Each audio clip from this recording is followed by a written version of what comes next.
responsible for the sum total of your reality, and then you do something about it. You don't wait for the politician to blame or complain on the people.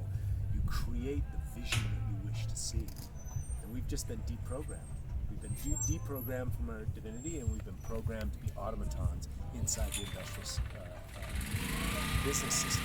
So basically what's happening. We've been programmed against our primal instincts. What's one exercise that we could do to move into the primal body? Horse stance. This. Turn everything on. Be connected from here. Stay down here for a couple of minutes. Really get into your primal animal. Right? It's all connected through your groin, your pelvic floor, through your transverse abdominis, into your diaphragm.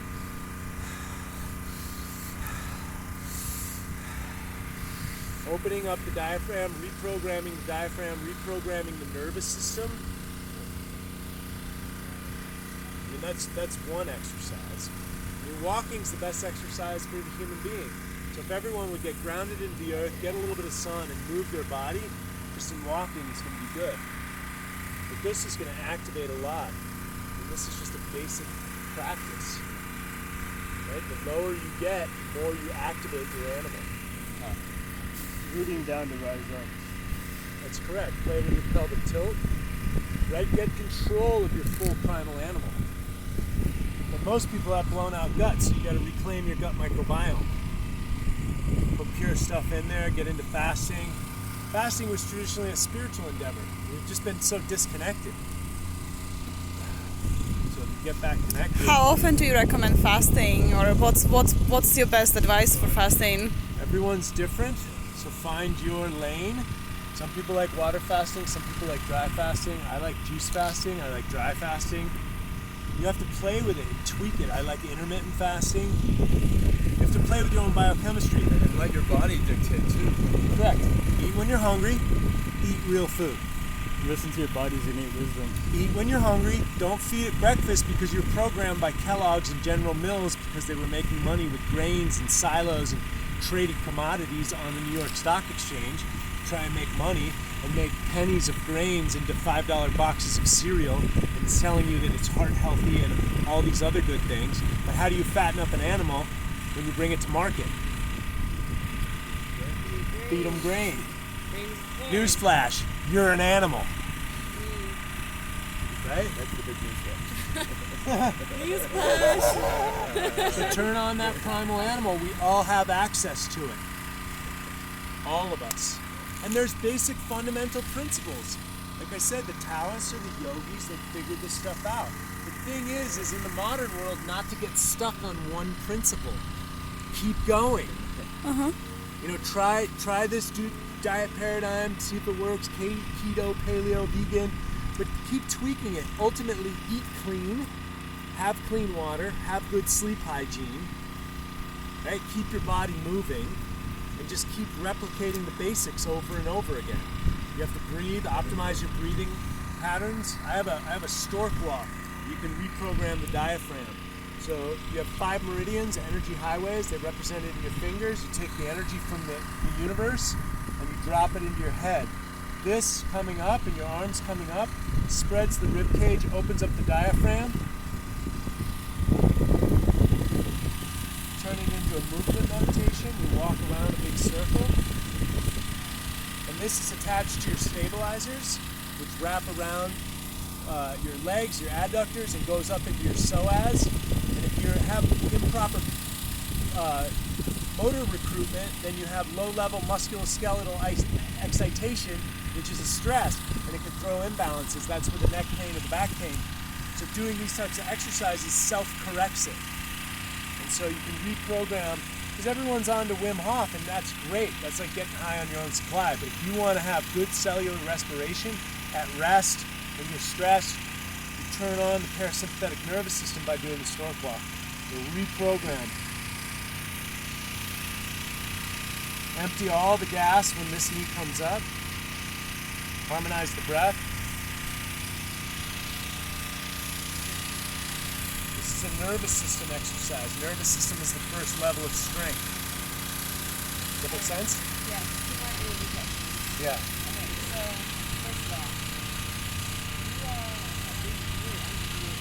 Yep. So how do you use spiritual with business and keeping the spirit of people here that's like they're not doing anything in the world? How do you shadow that stereotype as the example that you are as an entrepreneur? Well, good idea is not enough. I have a lot of respect for business, right? We're inside a system, right? And let's just use another example. The shaman walks in between both worlds. He walks in the spirit world and he walks in the matrix. I am walking in my vision, but I'm also walking in the truth.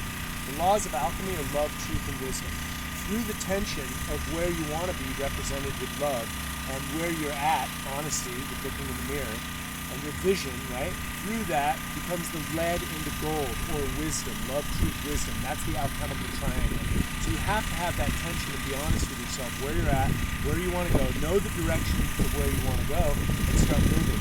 And walking in between both worlds. We're dealing with a fiat currency monetary system that was invented in 1913, ushered in through legislation by very wealthy oil people and other industrial magnates, and they created the money system that we're all functioning in. It's an idea. It's not that it's bad or good. It's gotten us this far in human evolution. I'm calling forth the next level of human consciousness. I am calling the gift economy, where brothers and sisters give what they love to do from their heart, and it's an even exchange, and we create a community that we want to live in. I'll clean that bathroom stall if it's what I have to do for 3 hours or 8 hours a month, or to participate in a beautiful world where we create sustainable energy, free energy, permaculture, and we get to have this festival style life and create. You know, Burning Man has these elements as well, and so again, there's no bad or good. It's just that what we're doing right now is unsustainable. And so I'm calling forth the gift economy, or the Zulu nation in South Africa calls it Ubuntu, which means contributionism. And so, and the futurists are already talking about a world beyond money. This isn't just hippy-dippy, airy-fairy stuff. We're moving in that direction anyhow. So my big question to people out there is, if money didn't exist, you know, what would you be doing on your Instagram? Would you be doing half the shenanigans? Like, who are you if money doesn't exist? And let me ask you this. And I don't know if I completely answer that question, but I mean, there's many nuances to all this. And to put it together while we're still in this dysfunctional level of consciousness, yet going towards this, you know, you can't throw the baby out with the bathwater. It's like we all should be off oil right now, but how are we going to get home? We still have to drive our cars. So we are the problem, therefore we are the solution. And using the laws of alchemy, speaking into existence that which we wish to see. Tesla, cold fusion, zero-point technology, some type of free energy is here. It's accessible. We have to call it forth. No different from the Wright brothers wanting to fly like an eagle. And oil and money are holding human beings back. And we take them all for granted because we utilize them. I've got dollars in the back of my pockets too. So be strong in business. Take your idea, and currently our system is forwarding idea is success in business. Or you could just dominate on the internet and do some viral stuff, but eventually you're going to have to monetize it. Where else are the people going to go once you've got their attention? Is it just going to be your money for yourself, like some of these influencers, and they created an entertainment career, which is great. But me, I'm using the platform, and I've worked in front of the camera for 30 years, so I'm using the social media platforms to change the world around me. Because if I don't do anything, 70% of the American people are obese. It was 60% when I started my company. That's 10% in about 10 years. That's exponential growth. 70% is next to 100%. So if I don't do something, I'm going to be engulfed by the fuckery and the fakery and the bullshit that's happening on this planet. And I'm not going to wait for anybody else to change it. Do you consider yourself a hippie? Yeah, I was born in, my parents went out to the Summer of Love in Haight-Ashbury in 1967, and I was there. And so, yeah, I got hippie, yuppie, I got it all in me. We're the sum total of the all anyways. But So yeah, what do you think that word the thing is I like to upgrade the hippie consciousness. It's not just love and bliss and community and take care of me and let me be a couch potato and blah, blah, blah. I've heard it all. It's like, yo, pony up, be fucking responsible, go through a rites of passage, go through something difficult in your life and contribute. That's what contributionism means, not community take care of me, I'm a lazy fuck. So Right? Does that make sense? Totally. I've seen it all in this community, and I make fun of it, but I'm also that as well. So, and I had to go through my money issues and being spiritual and making money, and now I'm clear, in this current system, I'm about being successful. But I've wrapped my business around only things that are based on my primary tenets. And what do you think that word means? What? Hippie. Hippie? Comes from this counterculture movement. What is the root of hippie? But what does it mean to you? I know that yuppie were the hippies that went to Marin County and got hot tubs and bought land in Mount Tam, and the hippies turned into yuppies. I know the origins of that. What does it mean to you, the word? Like you Someone who's free-spirited, thinking, definitely long hair. I was a little long-haired hippie fruitcake when I was a kid. My friends that grew up in San Francisco, I later talked to them, and they're like, we used to hate those fucking hippie kids. They were all city kids and stuff. And I was like, oh, Do you think the majority of people here fall into that category of stereotype? There's a good general mix of people, but in the healing community, there's a lot of wounded people. There's a lot of sick people. So, I grew up on the street, so I'm very blunt. So I just see what's in front of me, and look, we're all wounded. We all need healing. So, but I do see some laziness and traps in this community, and I see a lot of people doped up on the vegan diet. They're not healthy. How much dogma are they adopting? Hey, that's a good theory for Patabi Joyce or, Kundalini practitioner, but how's it working out for you living in the matrix in the modern world and with the stress factors, and you're not living in the Himalayas where a lot of this stuff was developed. So basically you're always looking in the mirror naked, literally and figuratively. Is what I'm doing working? What do you think is there an issue you see here in the hippie community?